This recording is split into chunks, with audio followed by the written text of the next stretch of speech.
This is episode 7. This is the official Patreon comic book show with myself, Todd Oxtra, and joined by my faithful sidekick, Charlie Carton. Hello, Patreon.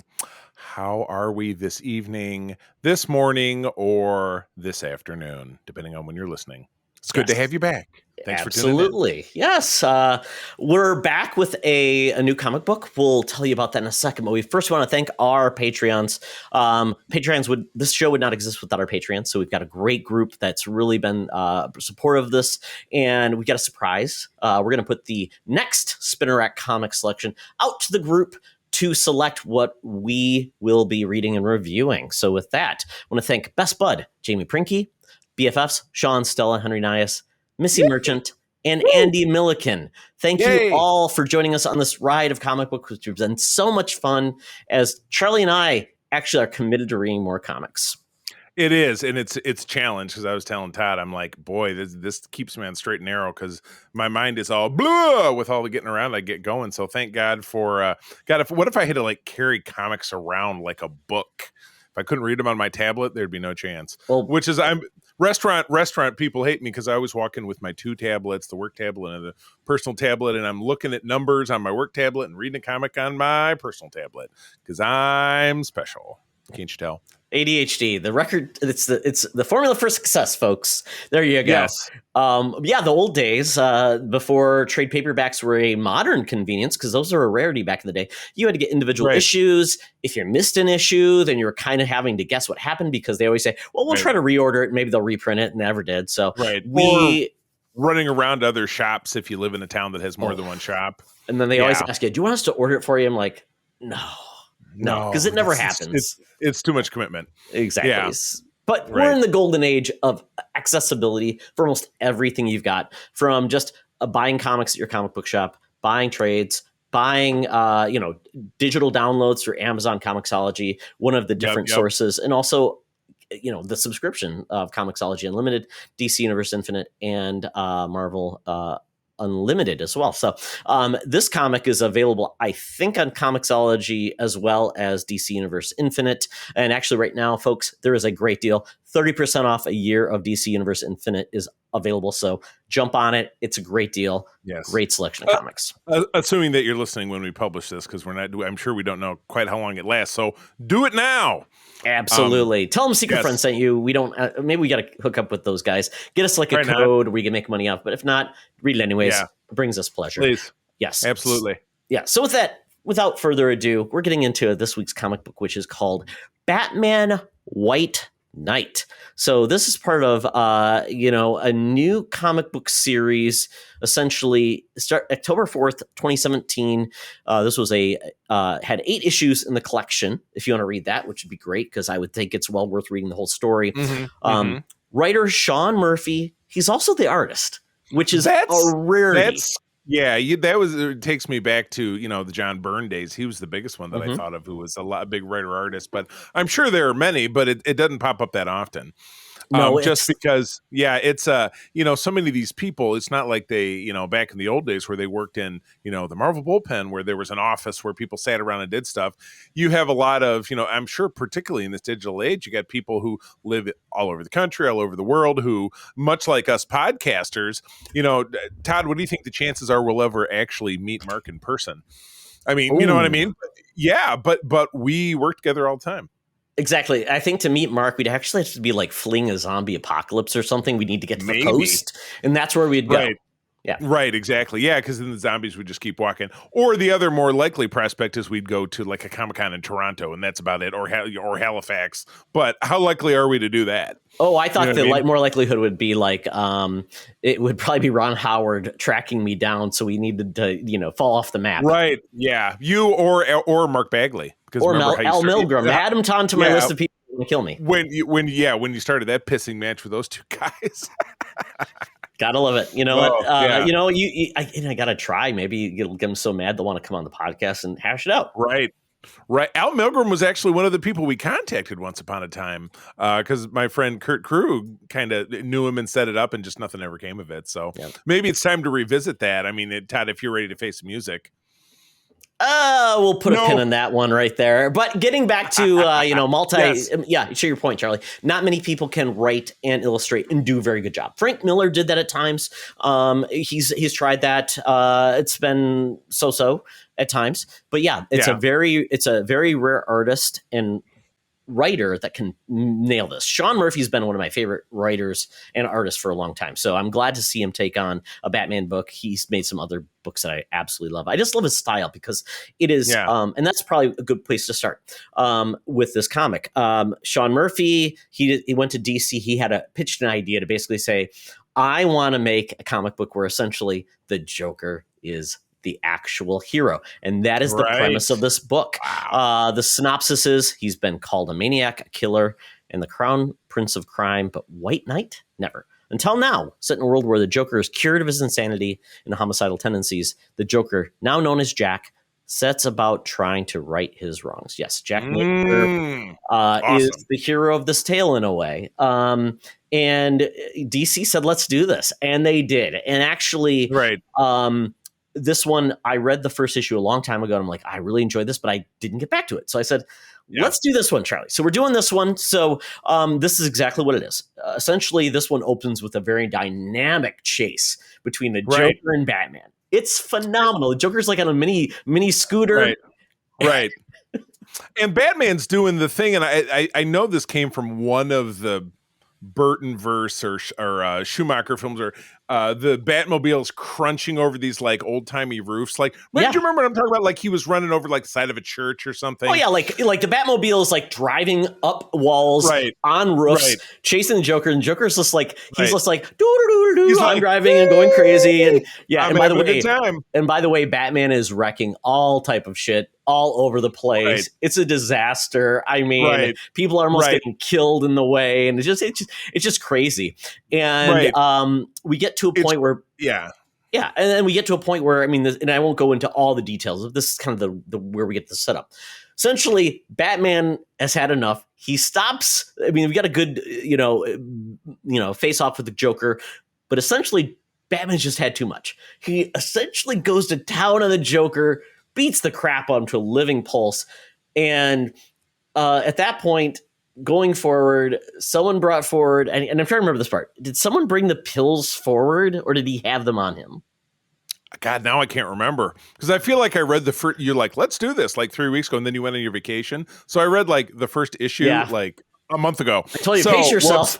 Well, and I read the rest of it like 3 nights ago. So the rest of it is very fresh.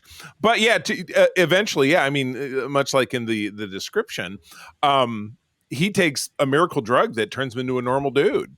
Well, he doesn't take it. Yeah. Batman essentially says, I've got, these pills? And he jams a ton down his throat as he's almost dying. Right. But he does have to continue to take them. It's medication. Yes. It's not a cure. It's what's the word I'm looking for? A vaccine of sorts. It's a maintenance drug. It's a maintenance drug. You have to continue to take it. If you fall off, your symptoms will come back. Right, exactly. So, this spirals into kind of what you would always expect. In some circumstances that basically turn Batman into the bad guy, you find out that there's this, not to give away all the plot points, but you find out that there's this multi-billion-dollar repair fund out there that is funneled by politicians and rich folk to simply rebuild Gotham every time Batman and the Bat Fam destroys it. And nobody knew about this. Understandably, people really don't like it very much because it's taxpayer money away from the public, billions at a time, to basically take care of what Batman is essentially doing to protect the city. So it's like, but the city's, I mean, Gotham is, I don't know who's moving to Gotham, but or staying. I mean, my dad grew up in Detroit, and around the riots of the 60s and the White Flight. I mean, people leave. They weren't flocking. They were like, well, we're going to stick it out in Detroit. People are coming back now. I was in Detroit just last couple of days, and there are parts of downtown Detroit that are absolutely fantastic, and there are parts of the outskirts that are absolutely not fantastic. So wait, Charlie, you're saying despite the efforts of Detroit's protector, Count Scary, it didn't work? I had that LP when I was a kid. I loved it. TV 50, Yes. because my mom worked in the business. She worked for an advertising rep firm. So I don't know if I ever met him, but I did. I had a 45. Yeah, Yeah. he was a local personality. So, folks, Yeah. if you're from the area of Michigan, Yes. there was Count Yeah. Scary. He was kind of like a pseudo jokey movie host, Right. and he got a following. Like he'd go to like Wendy's Yeah. to get like 3D glasses that he would say, "Get Oh watch my this God. movie in scary 3D." So you go to Wendy's and Oh spell my 50 gosh. cents. You get 3 Did glasses. you was that also on channel 66, or did you see that on TV No, it was 50? channel 50. So I got TV Yeah. 50. I got channel 6. Got channel 20. Those are like Oh. 2 Detroit stations and one And then a Flint Flint station. Yeah. local. Yeah, 66. Yeah. But despite the efforts of Count Scary, yes. So this is all about Jack Napier now. He's got that Yeah. identity. Right. Trying And to, which was, yeah. of course, the bat name, the Joker's name, Jack Nicholson's name from Batman '89. Yep. Which I don't know. Did they invent that name for that film, or had it been around? It feels like it was invented. Largely Joker's. There's probably that name has probably come up many times before them. I think Tim Burton brought it in and used it accordingly. But Jack is essentially above. He basically learned how to become a lawyer, free himself, and essentially say. And he's never been convicted of any more than just a larceny or really petty crimes. That's what we found. Right. Never convicted of murder, robbery, major. Right. So he essentially got himself off and kind of put it against the police force for allowing Batman to be basically allowed to be a vigilante. And sued him and won. And then with this, he builds this library. And then he also ends up potentially hatching a scheme of some kind. But again, read this. I was impressed. I fully expect, because DC has such a great track record of being successful doing their long form animated pictures, that this is going to be some kind of animated project in some time, because this has now been around 6 or 7 years. So this wouldn't surprise me at all. Say it came out in 17, 18. So I think this would be great as some kind of animated made for it's Max now, not HBO Max. That was another piece of news this week. Is that, which I don't know what happened to Cinemax. There could be a thing. They probably own that too. But anyway, I digress. I feel like this is going to be an animated picture because there's a lot of talent in this. You have big players, Clayface, Mad Hatter, Neo Joker, all the Rogues Gallery is in this. Galaxy, yes, in a way that's really clever and a tactic I had never thought before, and it's so well done and so cool and fun. I'm like, this is so neat. I love it. I know. No, they nailed it. I love this, and again, I love DC Elseworlds tales because I'm steeped in Marvel, and and if you're enjoying my background here, you see a lot of the mix. But Marvel's what I was raised on, and I feel pretty steeped in that lore and that culture that I feel comfortable dropping in, even if it's something that's not. But with DC, so wide and so around so much longer, and in a lot of ways so much more absurd and ridiculous, with all the covers we talk about on our show, like here's Adventure Comics from 1942, and Superman is fighting, the Postman or something. I don't know. Or, he's fighting the United Nations or whatever. It's just they did a lot of crazy stuff back in the day. And then there was Crisis, and it's canon and it's not canon again. And here's another Crisis. So you just don't really know which way is up with regular DC continuity. But when you have your Elseworlds tale, it embraces what I've always been super fond of over on the Marvel side, which is that what if, that one-off. You don't have to know anything going in, or maybe there's a couple of panels that said, well, in the original history, I'm looking at a poster in the corner here, the Green Goblin killed Gwen Stacy by throwing her off a bridge. But in this continuity, Spider-Man grabbed her and saved her life, and this is what happened afterwards. And it was 1 or 2 issues, and then you moved on to something completely different. So that's what's awesome about this. Standalone story, no background. All you need to know, Batman's a guy. He's a vigilante. Joker is his main nemesis. And it just Harley Quinn, which we get two versions of Harley Quinn in this. And the duality of that. And you learn a little bit about, love and true love and hate and all this different stuff. There's just a lot of emotions. It's a very emotional deal, this whole thing, and the relationship between Alfred and Batman is examined, and Batman and the original Robin, Nightwing, and then Batgirl, and just a lot of family stuff going on in this, which is really, it's what Batman at the core of it has always been about Alfred, being the surrogate father of Bruce Wayne. Same thing with, Bruce being the surrogate father to Dick, and so on and so forth. So, and those are the only two members of the Bat family that we see is just Robin and Batgirl, really. Yeah. Batgirl and Nightwing are the only two. We don't get points. We don't get any other members brought in, which is fine. Yeah. I think they nailed the cast, the central cast, correctly. They brought in enough unique characters that made it feel fresh, like Neo Joker, and I like the way they handled Harley. That was really cool. Yeah. Because there's two essentially Harley Quinns in this, and one is essentially the Neo Joker, which is, I didn't dig that title. I thought it'd be a Neo Harley. Yeah. Maybe it would have been a better name for it. But this is essentially a struggle between two women that love one guy and two personas of him, which is really neat. Yeah, that was back in the 80s in particular. That's the way it was with in Spider-Man with Mary Jane, who loved Peter Parker, and the Black Cat, who loved Spider-Man, and couldn't do it. Black Cat in particular couldn't deal with the difference. So she would just put your mask back on. I can't take it. So it's the same kind of thing. So not quite so extreme, where this was, of course, like anything with Harley and the Joker is very extreme. So yeah. Absolutely. But I really dug this. This was great.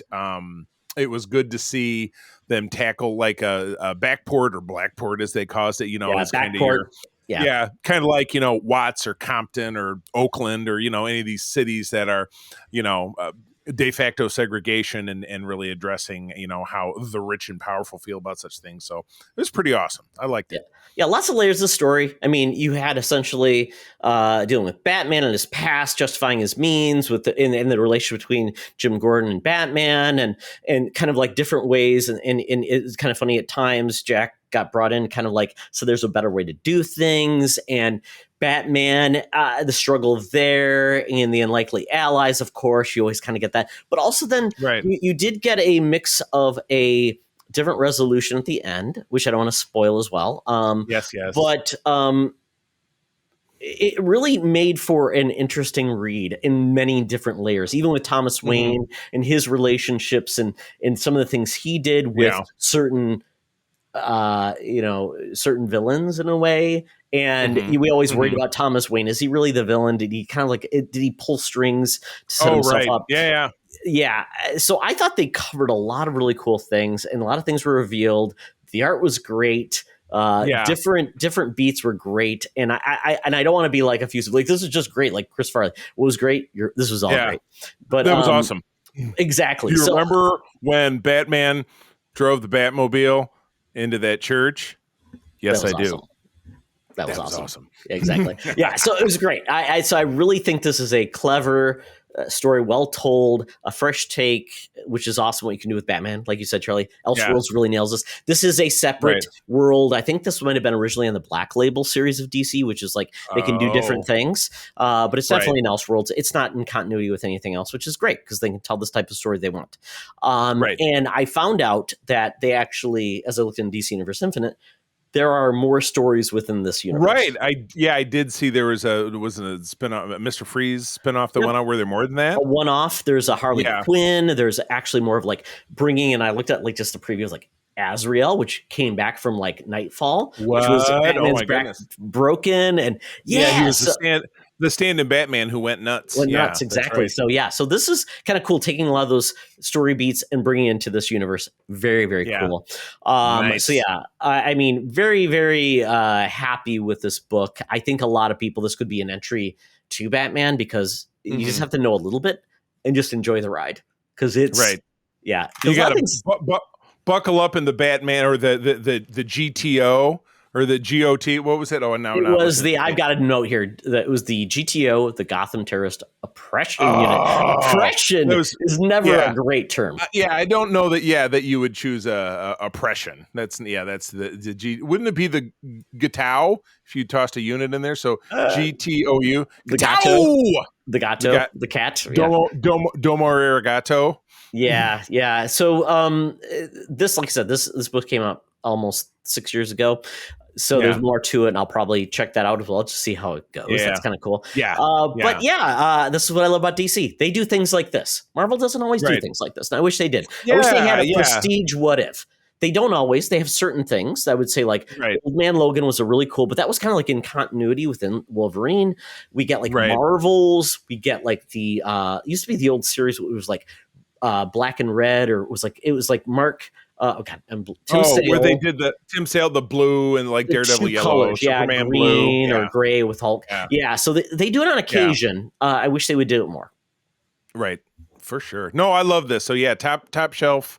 I didn't realize it was on Comixology. I'm not super fond of the DC Unlimited app because I think the orientation is wacky. It doesn't hold. Of course, you and I we're sharing an account. So if you're reading one, I got to go back. But it doesn't hold the place very well, and you got to scroll. It's just I don't find it. Not that I love. I have the same problem on your app with Marvel Unlimited because I have the same problem. So I think it's regardless what you do. Right. Yes, if you share certain things, you're always going to find. Yeah, if you're going to find a hiccup, but the content is there. You just have to be like. Comixology is probably the worst because when I look at what I have, it's mixed in with like Amazon Kindle now, which is like, don't do that. And you can read the stuff on both apps, which is like, so that's probably, I'm sure, how they're trying to finally kill off Comixology is be like, it's all Kindle now.